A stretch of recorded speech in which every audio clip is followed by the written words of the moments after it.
안녕하십니까. 안녕하십니까. 영남일보의 영남의 스위치입니다. 오늘은 21대 국회 개원 1년을 앞두고 그 결산하는 의미로 실시된 평가에서 참 괜찮은 의원상을 수상하신 조명희 국회의원님을 만났습니다. 안녕하십니까, 의원님. 반갑습니다. 의원님은 네. 국민의힘 일자리 특위위원장이시죠? 미래사는 일자리 특별위원장입니다. 네.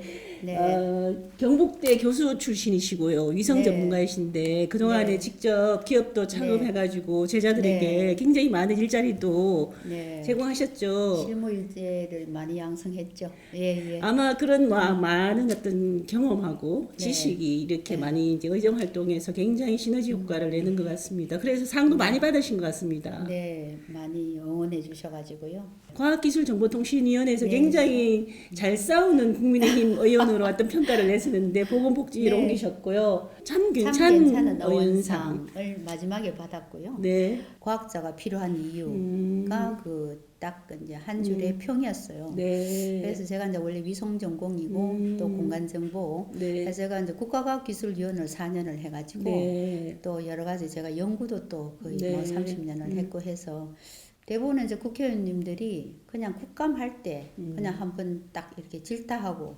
그다음부터 돌아서서는 또 한번 보도자료 내고 그다음 팔로우를 안 하시더라고요. 네, 네. 그래서 저는 이제 과학자라는 게 과학이라는 한게 연구는 계속 꾸준히 해야 되니까. 예, 꾸준히 해야 되니까 이제 끝나고 나서 종감할 때 네. 다시 이게 서면자로 온 걸 다시 검토해가지고 네. 저희 의원실 의견을 별도로 냈습니다. 아, 네. 그러니까 이제 정부 부처에서도 대안을 이제, 마련해 예, 주신 대안을 거군요. 마련해주고 하니까 이제 그런 부분이 좀 돋보여서 상을 많이 주시지 않았나 하는 그런 국회의원 생각입니다. 1년을 해보시니까 어떻습니까? 이게 국회의원이 너무 이 법조인, 네. 관료, 네.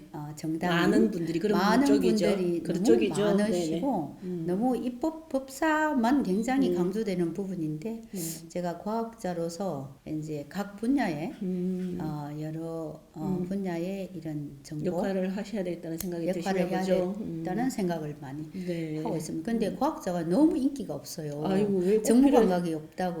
그래서 제가 좀 더 치열하게 네. 이제 제가 투사가 아까 좀 전에 말씀하신 투사가 네. 안 될 수가 없는 거예요. 네. 그래서 제가 투사로 등극하기도 하고 네. 많은 순환을 겪었습니다. 투사 네. 야당의 투사로서 야당으로서 또- 꼭 해야 될 또 네. 면모이기도 하죠, 그게. 네, 그래서 당에서 말씀하셨듯이 치열한 투쟁을 좀 해라. 네. 제가 안 할 수가 없더라고요. 네. 또 경력이나 여러 가지 면을 봤을 또 때. 전문성을 갖고 있으니까 네, 네. 이론적인 뒷받침이 네, 예. 되니까 그게 더 가능하실 것 같기도 당당하게 하고요. 이제 제가 그걸 공격을 할 수가 있고. 네.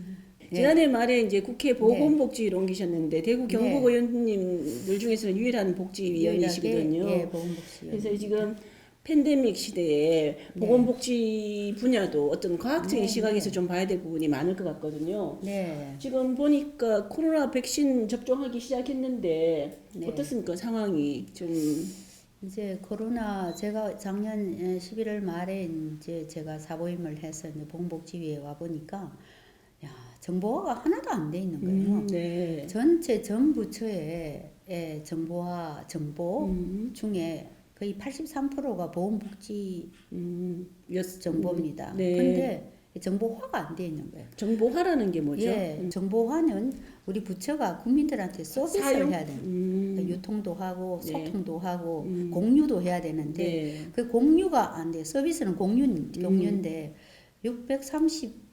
631억 개의 자료가 있어요. 네. 정보가 있는데도 그거를 각 기관이 활용을 못하는 거군요. 보건복지부, 그다음 질병관리청, 식약처 뭐 많아요. 그다음 네. 국민보험, 그다음에 연금공단, 그다음 건강보험공단 너무나 많은 기관이 있는데 서로 이게 공유가 안 되는 거죠. 네. 그래서 이제 정보화가 뭐 예산도 적고 방역도 보니까 K 방역이 뭐 세계적 홍보에만 올인하고 네. 국사에서 거리두기 뭐 이런 부분이 너무 촘촘하지 않고 러프하고 해가지고 제가 오자마자 이거는 공간정보잖아요. 제가 정부의 네네. 위성정보 공간정보니까 너무 행정구역별로 너무 러프하게 해서 뭐 사회적 거리두기 이런 부분, 그다음 방역하는 부분도 접종도 많은 제가 세미나를 했습니다. 지난 1월 27일에 올 초에. 올 네. 초에 했습니다. 했는데 이대로 좋은가, 대한 우리 K방역 이대로 좀 안전한가, 대한민국 안전한가 하는 제목으로 했는데 또 매월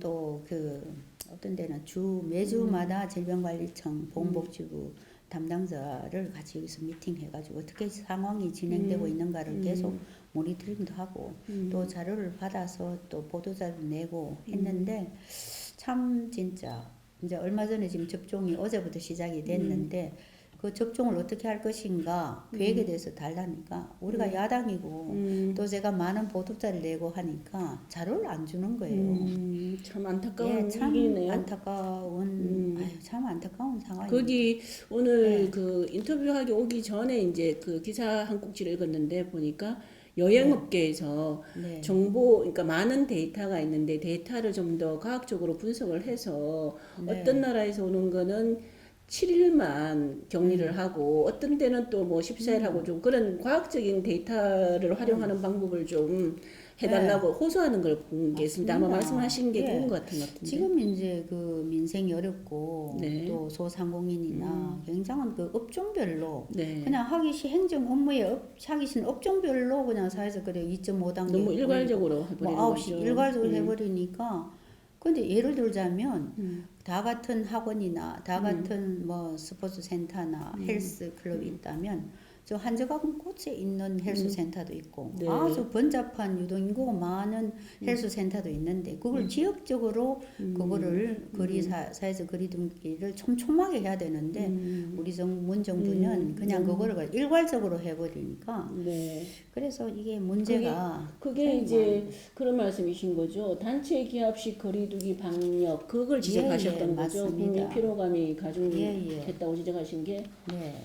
행정 편의상 네. 주먹구구식으로 너무 편하게 이제 행정을 예. 관리할 수 있는 쪽에 예. 포커스를 맞췄다는 말씀이신 이제 거죠. 코로나 블루 우리 대구에서부터 엄청 작년 벌써 1년이 넘었지 않습니까? 네네. 그래서 코로나로 인해서 여러 사람들이 굉장히 우울증 네. 그래서 코로나 블루에 대해서 지난번 제가 질의도 했어요. 네. 그 업무 보고 받으면서 코로나 블루가 한 100만 명 돼요. 네. 그에 대한 대책이 하나도 없어요. 숫자도 파악 못 하고 있어요. 굉장히 문제네요. 예. 안 그래도 그 자살률이 우리나라가 너무 많아서 그럼요. 그죠 세계 최고니까. 예, 숫자 자체도 파악이 없고 자료도 없고 그리고 뭐 이게 접종한다고 정부는 엄청 뭐 7,900만 명 분의 백신을 확보했다고 막 계속 이제 홍보는 하는데 이제 이번에 뭐 한 2, 3개월 동안에 80만 명분 하겠다. 근데 이제 65세 이상 빼고 그래서 그러면 27만 명을 2월에 하겠다고 했는데 과연 그에 대한 자료를 좀 달라고 하니까 또 자료도 안 주고 또 백신 종류별로 네. 또 뭐 아스트라제네카나 뭐 파이자나 뭐 모데나 여러 가지 종류의 백신이 있는데도 그걸 언제 정확하게 들어서 누구에게 무엇을 어디에 주는지, 어떻게. 어떤 기간에 왜 주는지에 대한 육하 원칙에 따라서 그게 자료가 나와야 되는데 네. 접종한다고만 발표만 하고 자료 달라면 안 주고 그게 어디에서 그런 데이터가 나왔는지 그에 대한 정확한 또 자료를 안 주기 때문에 예 그래서 또 그리고 그 의학 처음 일선에서 의사들 간호사들 이때까지 그 코로나 방역 때문에 일했던 종사했던 사람에 대한 임금 또 체불이 있다고 네, 하셨죠? 체불내가 185억이 체불이 돼 있는 거예요. 그 체불 이유는 뭡니까? 예산이 확보를 예산이 제때 안 없다고 되는 했는데 겁니까? 아니면 그러니까 그러한 부분에 대한 임금 예산도 확보가 안 됐다고 이야기는 하는데 홍보 비용은 엄청 쓰거든요. 너무 이제 모든 국민의 생명과 재산이도 뭐 소상공인도 그렇지만 이 너무 모든 걸 선거나 정치적으로 저는 과학자로서 너무 불만스럽고 이렇게 과학적으로 모든 업무 처리를 하지 않고 뭐 아무런 대안이 없는 거잖아요. 그런 아주 서비스 낮은 서비스 대국민 서비스에다가 과학적으로 하지 않고 사회에서 완전 그게 단체 기합식 이 체계가 없는 그래서 그걸 보완하는 게 이제 저희가 했던 S 방역 스마트 방역입니다. S 방역은 S는 뭐죠? S는 스마트. 아 스마트 S. 스마트 원래는 스마트 그리드라는 네. 데서 이제 우리가 스마트 시티. 그 스마트 그리드가 뭐냐면 이제 예를 들어서 에너지 쪽에서 쓰는 용어인데요. 네. 예를 들어서 창원시가 있다. 그럼 네. 창원시 우리 가로등을 점소등 하잖아요. 그걸 시 전체 일출이 되면 끄고 일몰이 되면은 켜요. 네. 그 시 전체를 다 하는 거예요. 그런데 그거를 이제 운동장도 있고 공원도 있고 뭐 하천도 있고 네. 그게 이제 유동인구가 없는 밤에 유동인구가 없는 곳은 가로등이 필요 없잖아요. 네네네. 밤에. 그러니까 그걸 촘촘하게 네. 섹터를 나눠가지고 네. 그래서 이제 아파트나 뭐 상업지역이나 유동인구 많은 곳은 오래 켜놓고 그걸 이제 이렇게 와이파이로 조정하니까 전기료가 30% 이상 절감이 된다는 거예요. 네. 거기서 제가 이제 아이디어를 얻으셨군요. 예, 아이디어를 얻어서 이제 그러면 S방이 촘촘하게 촘촘하게 딱 해서 이제 유동 인구라든가 이제 공간 빅데이터 그 작은 섹터를 나눠서 그 지역의 어떤 이제 유동 인구 밀도, 유동 인구, 그다음에 확진자 수 해서 여러 가지 사회 경제적인 데이터와 지역 데이터 해서 지역 특성을 살려가지고 빅데이터로 그걸 하게 되면 정말 그 많은 민생 문제가 해결이 되고 지난 3개월간 지난 3개월 동안 하루 평균 1,500.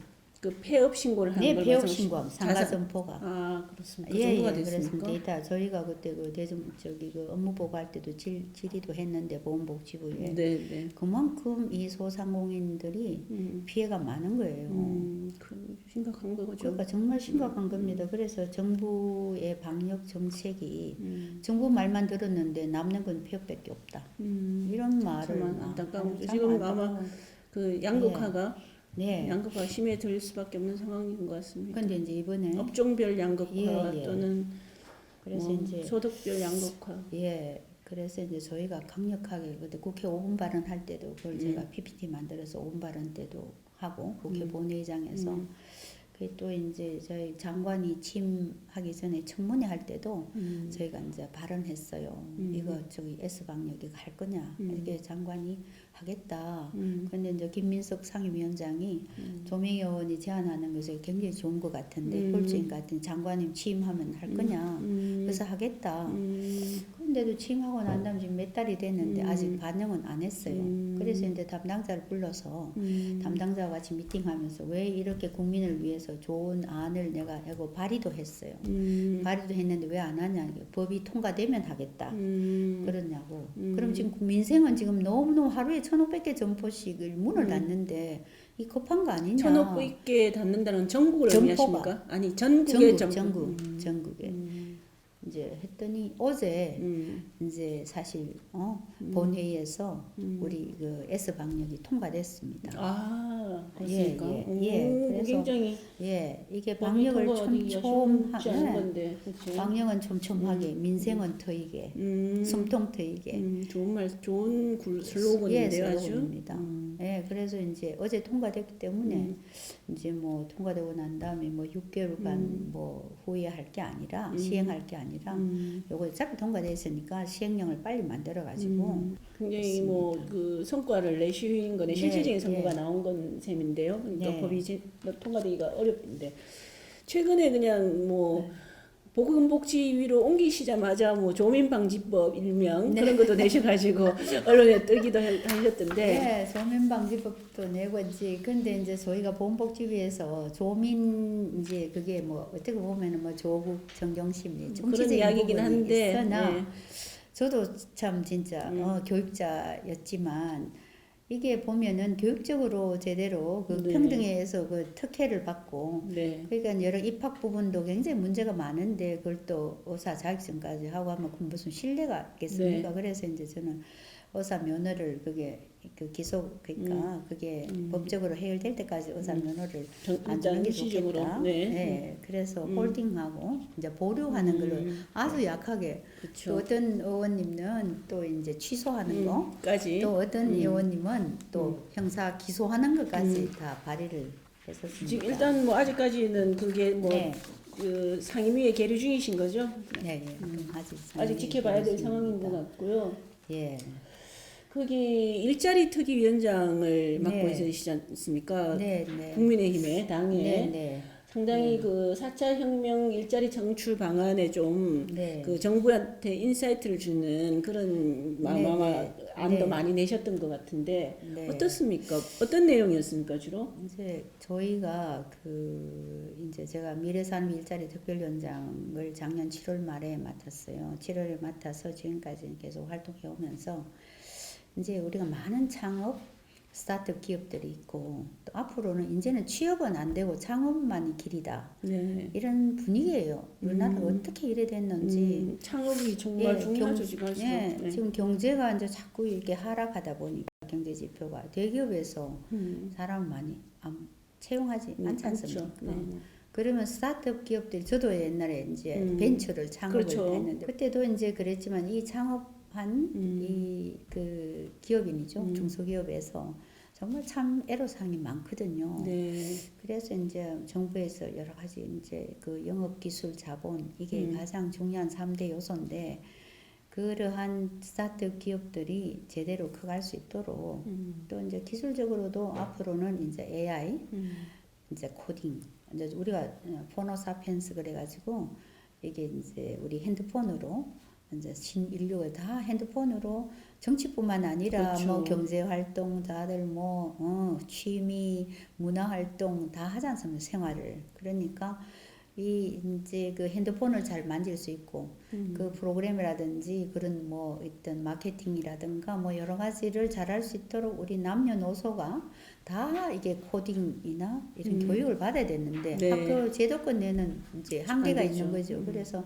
저희가 관련 규제를 없애는 법 해서 이제 이런 코딩 교육 해가지고 이제 EBS에서 이제 우리가 비대면 시대에 네. EBS가 가장 이제 우리 교육 쪽에 많은 또 교육을 해왔으니까 컨텐츠를 그래서 EBS를 이제 우리가 우리 전 국민이 코딩 교육을 체계적으로 받을 수 있도록 법제화도 하고 해서 5개 법을 저희가 발의했습니다. 아, 네, 네. 관련되는 법을. 그래서 이제 저희 특별위원회에 15분의 이제 우리 전문가가 있는데 많은 실제 이제 그분들하고 협의도 자주 하고 세미나도 하고 AI 100만 강국 더 큰 대한민국이라는 또 EBS에서 지난 12월에 제가 더 큰 세미나를 했습니다. 네.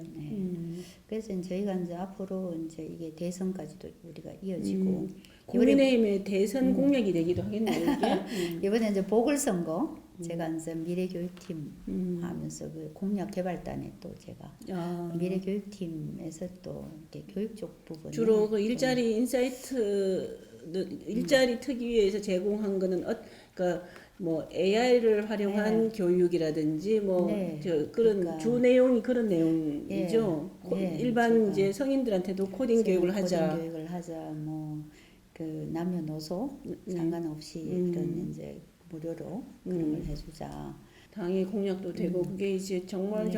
정부에 좀 네. 그 제대로 정부가 또 도움이 되는 정부 정책에도 네, 도움이 그럼요. 되는 그랬었으면 좋겠습니다. 네. 그 경북 신공항과 관련해서도 이야기를 주셨던데 네. 과학적인 데이터에 기반한 신공항 건설이라면 어떻게 할 수 있습니까? 이번에 보궐선거가 부산에 생길지 아무도 몰랐죠. 네네 그 그랬죠. 오던 시장의 예, 성추행이 예, 일어날 예, 거는 어떻게 예측을 예. 합니까? 근데 그 전에 사실 그 대학 시절에 네. 대학교 있을 때부터 그 우리 동남 신공항에 대해서 예, 오랫동안 동남권 신공항 동남권 신공항에 대해서 오랫동안 그게 많은 이게 인고를 거쳐가지고 예, 예, 예. 우여곡절이 많았죠. 그때부터 제가 GIS 가지고 입지를 선정을 하자고 이야기를 했습니다. 근데 그걸 전부 다 정치적으로 뭐 단체장이라든가 뭐 자꾸 정치적으로 해석을 하기 때문에 제가 거기서 물러났거든요. 네. 물러났다기보다는 아 이게 과학이 안 통하는구나. 이게 과학기술로 이게 입지 선정을 해야 되는 게 맞는데 과학기술로 한다면 어떻게 입지 선정을 네. 하실 수 아니, 있습니까? 예를 들어서 지리정보 시스템 가지고 공항에 관련되는 공항에 중요한 사항이 있지 않습니까? 네네. 이제 부지가 있어야 되고 바람, 지형도 있어야 되고 바람이라든가 기상 조건이라든가 좋아요. 예. 운전 연계성도 있어야 되고 교통이라든가 그다음에 이용할 인구수 뭐 여러 개를 해가지고 가장 최적지를 찾는 게 그게 지리정보 시스템에서 네. 가장 쉬운 네. 그게 가장, 기법이에요. 네. 최적지 분석하는 게. 네. 그 외국은 다 그렇게 해요. 네. 근데 내가 처음에 이제 그 동남권 신공항 이야기 나왔을 때 지리정보 시스템을 해야 된다니까 그런 거 갖고 왜 하냐. 정치권에서 그냥 반전연 뭐 그런 척도 안 하더라고요. 네. 그 이후에 제가 관망만 했는데 일본 간사이 공항 보면은 그래서 문제가 있고 환경의 문제, 안개, 블랙아이스 뭐 이거 많고 그리고 그다음에 또 저기 온난화 때문에 수면이 예, 올라가고 있는 수면이 중이니 올라가고 있는 했으면, 중이고 또 바닷가가 장점도 있지만 또 그렇죠. 물류 같은 데는 장점이죠. 그렇죠. 그러나 이제 여러 가지 측면에서 근데 이제 가덕도 같은 데는 어떻게 보면 김해공항 있죠. 사천공항 가깝죠. 네. 그게 항공 속에 그 진짜 정말 교통정리도 그렇죠. 예, 굉장히 위험성도 있고 그런데 저는 과학자니까 처음부터 이건 오죽하면 저희가 이제 교통공학 전공하시는 교수님들하고 막 이야기를 하거든요. 네. 가덕도 공항은 진짜 문제가 많다. 일자리 그 창출에 위성 활용을 많이 주장하셨거든요. 예, 예. 그 제가- 경제 네. 분야에 있어서 위성을 어떻게 더 경제 활성화하는데 위성을 사용할 수 있는지 좀 더 보관을 좀 더 구체적으로 네. 말씀해 주실 수 예, 사실 있습니까? 제가 평생을 위성을 했는데 기존의 위성들이 날 일기예보 하는 천리안 위성 그 다음에 아리랑 위성은 아주 1m짜리 그 65cm짜리 55cm 물체를 식별할 수 있는 아주 정밀한 위성이에요. 근데 그 위성이 이제 주로 국방안보에만 활용돼 북한의 여러 가지 정보를 입수하는데 주로 사용이 되고 그동안은 안보 쪽에만 초점이 맞춰진 거죠. 안보정하고 과학기술부가 이게 이제 그 위성을 관리하다 보니까 과학기술정통부는 이게 국토를 관리하는 부서가 아니거든요. 네. 그러다 보니까 너무 국방안보 쪽에만 치우쳐져 있어서 그래서 저희가 이제 제가 국가 이제 그 과학기술위원 하면서 우주 소위원장을 4년을 했는데 그때 이제 그런 민간에 서비스할 수 있는 위성을 개발하자 해가지고 이제 50cm짜리 이제 뭐 12개 시리즈로 이제 우리가 말하면 기술적으로 하면 차세대 중형 위성인데 1, 2호가 국토 위성이에요. 그게 3월 20일 날 발사가 됩니다. 그래가지고 이제는 위성에 우리나라도 민간이 활용을 전부 다 공공 기반 해가 정부에서 국민단체 서비스 하는 거죠. 근데 여기에 2018년 통계로 보면은 세계적으로 우주 항공 위성 산업이 300조 정도 됩니다. 그만큼 예. 원래 이제 3월 20일 날 이제 카자흐스탄에서 우리 국토위성이 발사가 되면 국토를 관리하는 이게 공공 기반일 수도 있으나 국토를 관리하는 모든 업무가 이제 앞으로 위성으로 하게 될 겁니다. 원래 연말에는 2호가 발사되고 해서 이제 저희가 3월 17일 날 그 발사 기념 세미나도 합니다. 그 국토위성. 그래 되면 뭐 재난, 국방안보 물론이고 모든 분야에 이제 위성 영상을 가지고 뭐 드론이라든지 같이 융합을 해서 이제 우리 위성 정보 산업이 근데 우리 국내만 할 게 아니고 이게 외국으로 수출하고 뭐 굉장히 이제 전 지구를 다 찍으니까요. 우리나라 우주 기술이 굉장히 발전이 됐습니다. 위성이 하나의 이제 위성 사진, 위성 영상이 이제 상품화가 돼가지고 우리가 경제적으로 그 시너지 효과를 내려면 그걸 이제 비즈니스 모델이 많이 활용을 하고 또 이제 그 위성 개발하는 회사 네. 또 위성 관련해 가지고 여러 가지 처리하는 회사들이 이제 많이 생기겠죠. 인간화가 많이 되고 그러면 이제 일자리가 많이 창출이 되고 또 기본으로 모든 이제 국토 관리하는 모든 업무에 위성이 활용되면 모든 회사에서 위성 전문가를 많이 뽑겠죠. 네. 그러니까 이제 지금 전국에서 5개 학과밖에 없는데 네. 좀 더 이제 공무원 시험 우리 국토를 다루는 건 공무원이잖아. 네. 공무원 시험에 이런 지리정보 시스템, 위성정보 시스템을 이렇게 에 넣어야 대한 이해를 예, 높여줘야 되는군요. 예, 그런 부분이 있습니다. 그 과학계를 위해서 그런 역할을 많이 하셨는데 이제 고향인 대구 경북을 위해서 네. 일을 많이 하셔야 될 듯해요. 예, 예를 들면 사실 맞습니다. 지난번에 네. 그 인구 통계에서도 나왔지만 인구도 지금 서울 유치율, 서울 수도권 유출이 굉장히 심하고 그 중에서 젊은이들이 많이 유출이 네, 되고 네. 있거든요. 네. 오랫동안 학교에 계셨고 그런 이제 제자들을 많이 가르치고 가르치셨기 때문에 더 마음이 아프실 것 같은데 나름 혹시나 대구 경북이 젊은이들이 머무는 곳이 되게 하기 위해서 어떤 방안을 있을지 고민을 좀 하셨는지 모르겠습니다. 항상 갖고 있는 고민입니다. 이 지방 우리 대구 경북에 있는 대학이 뭐 미달이 될 수도 있다죠. 미달입니다. 미달입니까? 저희 상주 캠퍼스는 아예 미달이고 그래요? 경북대학교 뭐 대구대 공립대조차도 미달이. 네 미달입니다. 근데 제가 이래 봤을 때 이제 지난번에 영남일보 칼럼도 썼는데 좀 더 치열하게 보다 절실하게 그 왜냐하면 우리가 대구는 사실 저희가 이제 기업도 이제 제가 벤처를 경영해 보면 젊은이들이 무조건 서울 가려고 그래요. 네, 수도권. 왜 서울 왜 수도권 가냐 했더니 여긴 재미가 없어요. 첫째는 대기업이 없고 그리고 겨우 온 게 이제 그 공기업. 공기업은 뭐 지역 인재 30% 하라 그래도 그 몇 명 되겠어요. 그 어렵지 그렇죠. 않습니까? 네, 네. 공기업 요새 공무원 공기업 가는 게 애들 학생들의 로망인데 그러니까 기업이 많이 대구 경북 지역에 많이 기업이 유치가 돼야 되는데 이 기업을 유치하려면 저 생각에는 발로 뛰어야 되거든요. 우리 이제 대구시나 경북도에서 발로 뛰어야 되는데 제가 이래 중앙에 제가 이렇게 와서 뭐 이제 1년도 안 됐지만 저 평소에 활동해서 이래 봤을 때 다 타지요. 특히 이제 호남 지역 같은 이제 공무원들은 정말 열심히 발로 뛰어가지고 정말 절실하게 그냥 엄청 치열하게 이 예산 딱 요번에 그 AI 광주가 본 얘기를 가서 800억을 확보했다 그래요. 네, AI를 다 한꺼번에 다 하더라고요. 다 가져갔습니다. 선정을 했다대요. 근데 오히려 말하면 우리 경북대도 IT 대학이 유명하고 이 IT 인재들은 대구 경북은 많죠. 스스로 자타가 인정하는 그 대구에서 그 정부 탓만 할 게 아니라 우리가 발로 뛰어야 된다. 제가 보건의료도 빅데이터 R&D 과제를 거기가 대구 경북 불경만 빼고 타 지역 다 받아갔어요. 18개 과제를 3년간. 그건 왜 이래 됐냐 하니까 근데 뭐 경북대병원 뭐 계명대병원에서 냈으나 그 뭐 선정이 안 된 거죠. 근데 그걸 또 정부 탓만 할 수 없는 거고.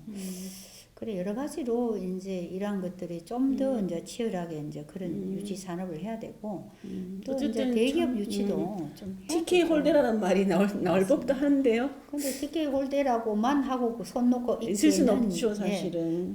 이게 행정 분야하고 관하고 학위 관학산연 해서 이게 서로 협조적인 연계가 필요한데 제가 대구가 기업하기 좋은 도시라고 하지만 사실 반듯한 벤처 건물 하나 없습니다. 뭐 우리 수도권에 보면 안양이다, 광명이다, 수도권의 각 도시들이 벤처 타워 엄청 많이 가지고 있습니다.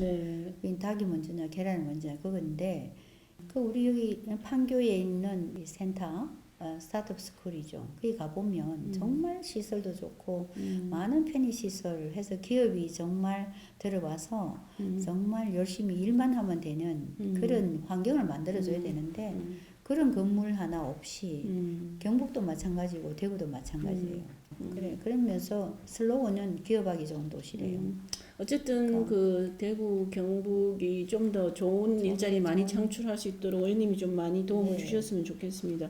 이제 선생님으로서의 생활을 마감하고 이제 제2의 인생 이모작을 이제 하시면서 굉장히 많은 보람을 느끼신 것 같은데 근데 앞으로는 그러면은 정말 어떤 정치를 하시면서 어떤 정치인으로 남으시고 싶으신지.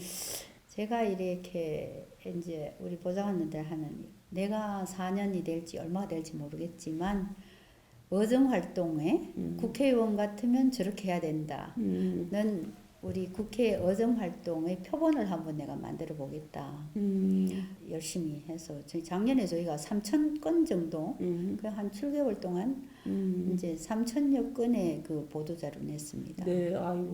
근데 이제 보도자료도 내고 그리고 이제 이제 그 국감할 때 남다르게 조금 이렇게 과학적으로 이제 끝까지 팔로우를 하고 그 지금도 그럽니다.